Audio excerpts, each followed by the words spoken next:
अस्सलामु अलैकुम वरहमतुल्लाहि वबरकातुहू। नाज़रीन कराम, हज़रत जाबिर बिन अमर बिन हराम रदी अल्लाह ताला अन्हु ये मदीना मुनव्वरा के रहने वाले अंसारी हैं और मशहूर सहाबी हज़रत जाबिर रदी अल्लाह ताला अन्हु के वालिद माजिद हैं। ये कबीला अंसार में अपने ख़ानदान बनी सलमा के सरदार और रहमत आलम सल्लल्लाहु अलैहि वसल्लम की बहुत ही जानसार सहाबी हैं। जंग बदर में बड़ी बहादुरी और जानबाजी के साथ कुफ़ार से लड़े और सन 3 हिजरी में जंग ओहद के दिन सबसे पहले जाम शहादत नोश फरमाया। बुखारी और दूसरी कुतुब की रवायत है कि उन्होंने रात के वक्त अपने बेटे हज़रत जाबिर रदी अल्लाह ताला अन्हु को बुलाकर फरमाया कि ऐ मेरे प्यारे बेटे, कल सुबह जंग ओहद में सबसे पहले मैं शहादत से सरफराज होऊंगा, और बेटा सुन लो, हुजूर सल्लल्लाहु अलैहि वसल्लम के बाद तुमसे ज़्यादा मेरा कोई प्यारा नहीं है, लिहाजा तुम मेरा कर्ज अदा कर देना और अपनी बहनों के साथ अच्छा सलूक करना, ये मेरी आखिरी वसीयत है। हज़रत जाबिर रदी अल्लाह ताला अन्हु का बयान है कि वाकई ही सुबह को मैदान जंग में सबसे पहले मेरे वालिद हज़रत अब्दुल्ला बिन अमर बिन हराम रदी अल्लाह ताला अन्हु शहीद हुए। हज़रत जाबिर रदी अल्लाह ताला अन्हु कहते हैं कि जंग ओहद के दिन जब मेरे वालिद हज़रत अब्दुल्ला अंसारी की मुक़द्दस लाश को उठाकर बारगाह रिसालत में लाए तो उनका ये हाल था कि काफिरों ने उनके कान और नाक को काट कर उनकी सूरत बिगाड़ दी थी। मैंने चाहा कि उनका चेहरा खोल कर देखूँ तो मेरे रिश्तेदारों ने, कबीले वालों ने मुझे इस ख्याल से मना कर दिया कि लड़का अपने बाप का ये हाल देख कर रंजो गम से निढाल हो जाएगा। इतने में मेरी फूफी रोती हुई उनकी लाश के पास आई तो आप सल्लल्लाहु अलैहि वसल्लम ने फरमाया कि तुम इन पर रोवो या ना रोवो, फरिश्तों की फौज बराबर इनकी लाश पर अपने बाजुओं से साया करती रही है। हज़रत जाबिर रदी अल्लाह ताला अन्हु का बयान है कि जंग ओहद के दिन मैंने अपने वालिद हज़रत अब्दुल्ला रदी अल्लाह ताला अन्हु को एक दूसरे शहीद हज़रत अमर बिन जमू के साथ एक ही कब्र में दफन कर दिया था। फिर मुझे ये अच्छा नहीं लगा कि मेरे बाप एक दूसरे शहीद की कब्र में दफन है, इसलिए मैंने इस ख्याल से कि उनको एक अलग कब्र में दफन करूं।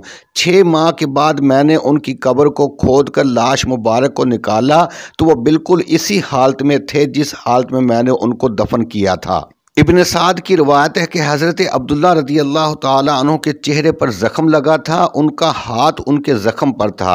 जब उनका हाथ उनके ज़ख़म से हटाया गया तो ज़ख़म से खून बहने लगा।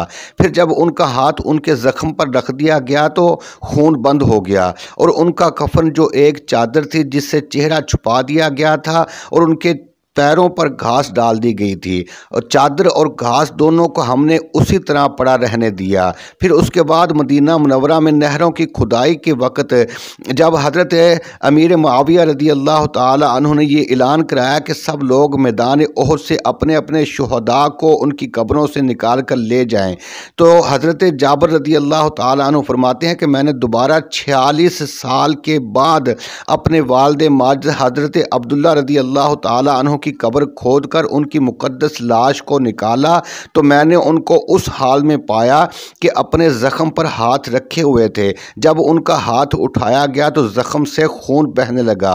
फिर जब हाथ ज़ख़म पर रख दिया गया तो खून बंद हो गया, और उनका कफन जो एक चादर था बदस्तूर सही और सलामत था।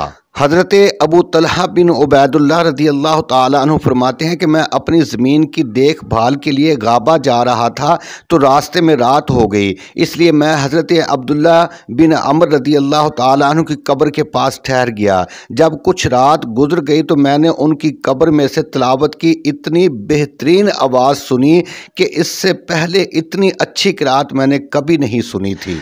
जब मैं मदीना मुनव्वरा वापस लौट कर आया तो मैंने हुजूर सल्लल्लाहु अलैहि वसल्लम से इसका तज़किरा किया तो आपने इरशाद फरमाया कि ए अबू तलहा, तुमको ये मालूम नहीं कि खुदा ने इन शहीदों की अरवाह को कब्ज़ करके ज़बरजद और याकूत की दलीलों में रखा है और इन कंदीलों को जन्नत के बागों में अवेज़ा फरमा दिया है। जब रात होती है तो ये रूहें कंदीलों से निकाल कर उनके जिस्मों में डाल दी जाती हैं, फिर सुबह को वो अपनी जगहों पर वापस लाई जाती हैं। یہ مستند روایات اس بات کا ثبوت ہیں کہ حضرات شہداء کرام اپنی اپنی قبروں میں پورے لوازم حیات کے ساتھ زندہ ہیں اور وہ اپنے جسموں کے ساتھ جہاں چاہیں جا سکتے ہیں، تلاوت کر سکتے ہیں اور دوسرے قسم کے تصرفات بھی کر سکتے ہیں اور کرتے ہیں۔ بے شک جو اللہ کی راہ میں قتل کر دیے جائیں انہیں مردہ مت کہو بلکہ وہ زندہ ہیں۔ اللہ تعالیٰ ان شہداء کرام کے طفیل امت مسلمہ کے حال پر رحم فرمائے۔ ناظرین، اگر ہماری ویڈیو اچھی لگے تو ہمارے چینل حوض کوثر کو ضرور سبسکرائب کریں اور بیل کو بھی پریس کریں۔ اللہ حافظ۔